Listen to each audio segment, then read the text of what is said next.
Happy New Year's, fellow travelers. Welcome back to Wanderlust and Wallets. It's 2025, and there's no better time to start dreaming, planning, and making this year your most adventurous one yet.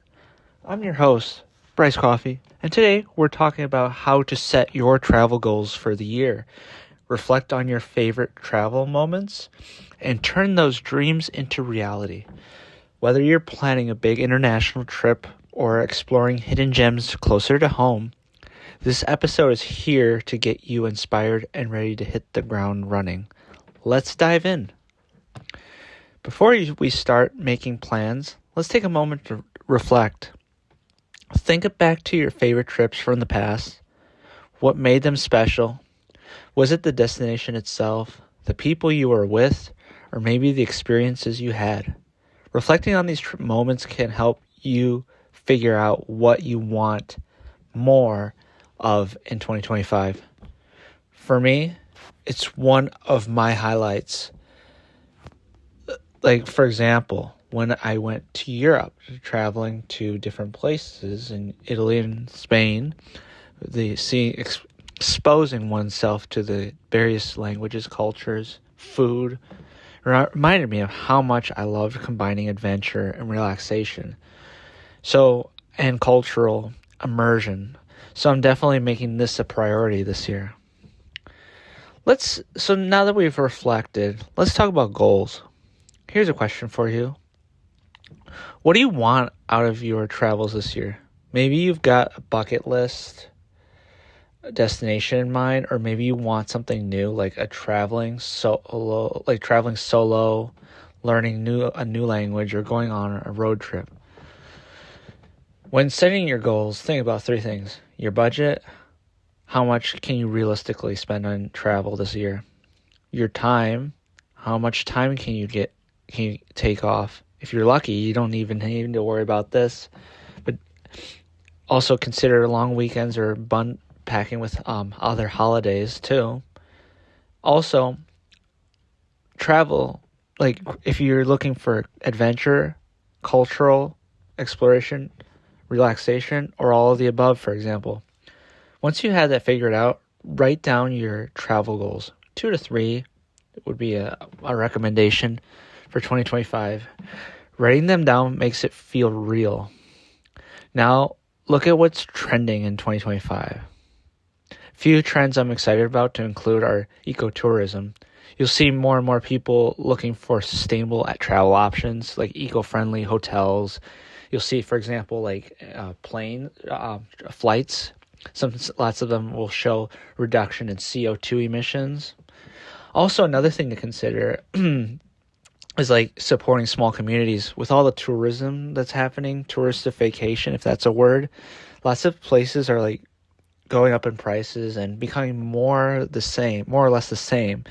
But the diversity and the locality of different communities is really what drives the world in essence. So that's another way to support local cuisines, cultures, and make sure that they don't go out of business or lose out to more generic things that are more like countrywide, but get a more local feel to them.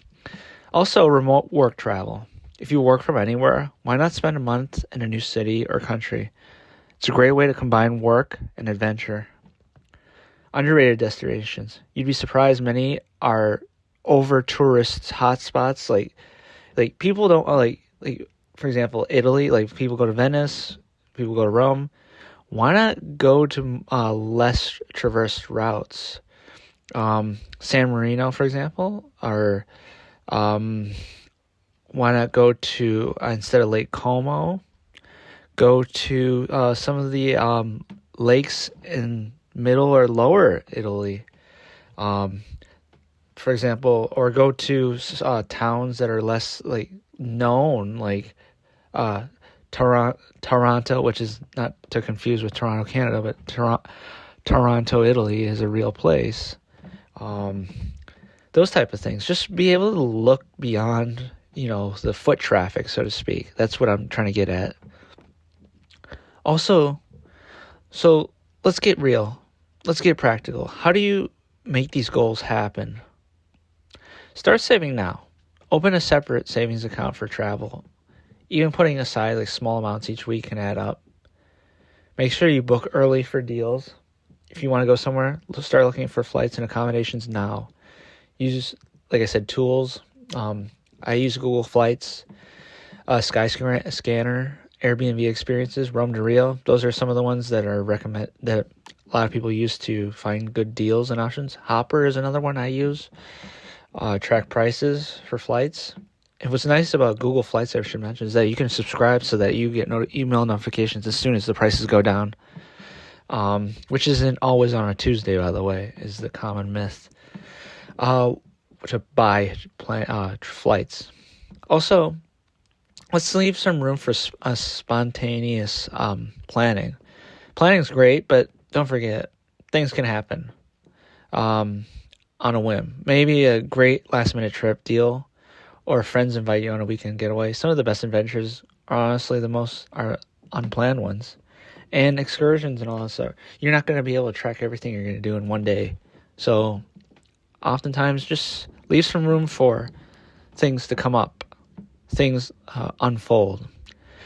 So let's wrap up. Let's make 2025 the year of new adventures. Reflect on where you've been, dream big about where you want to go, and take the steps to make it happen.